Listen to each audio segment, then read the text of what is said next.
25 Ways to Spot a Stingy Man. Recently I have heard some disastrous dating stories from my single friends.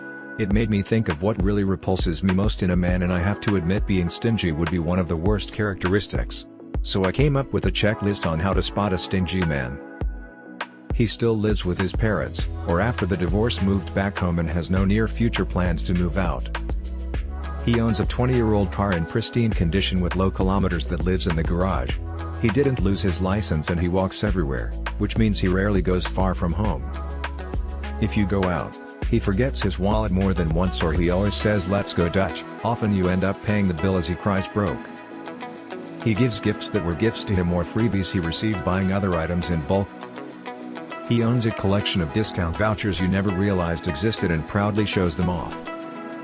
He earns 4 times as much as you, but when you give in to going on a holiday he emails you a spreadsheet sharing costs right down the line for accommodation, airfares, transfers, dining out, flights, car hire, even measuring the kilometers it will take to drive on the map to destinations, multiplied by the cost of petrol. If he takes you out anywhere he will snap the calculator out of his pocket and work out the bill for everyone, even in a taxi. He will drive an extra 2 kilometers to use a discounted petrol voucher, not thinking about the petrol he just consumed in getting there.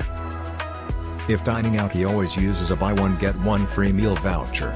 H will always complain about the food, hoping for a free meal or further discount. He thinks flowers are a waste of money. For Valentine's Day he might give in and buy a cheap bunch a few days prior to the actual day, offering you wilted bunch that die shortly after you receive them. He doesn't want to work. Or he will say he is an independent consultant, which basically is the same as being unemployed. If he works, he invests his money in shares and often caught constantly checking their value. He lives on welfare/government grants, unfairly claiming some ridiculous percentage of indigenous lineage to get freebies, when everyone knows he is as indigenous as you or an Eskimo. He won't use AC or heater in the car or at home. He has to pull the blanket off his bed if you keep complaining. He uses candles to light his home. At first you thought he was being romantic, but when he panics that you're turning the lights on you know the real reason. He labels the linen cupboard shelving, e.g. pillow slips, bottom sheets, top sheets, towels, tea towels, all in terrifying order. He uses an office bowl clip on the toothpaste tube to squeeze out the last drop, and he will then cut the end off and scrap it out clean. He will talk constantly about money, but you rarely see or hear about him spending it. He wears out-of-date, faded and fraying clothes.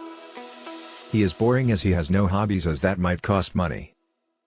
He never had children, as he quotes children cost too much. He eats all 3 meals a day at home and takes a sandwich to work. In his free time he plays games on the internet and enters competitions to win things. He has an internet dating profile but will arrange to meet them at the park. He will have a bottle of beer for himself in his pocket and nothing for you. He is 55 years old and still single. These are just some, they can come in different ways.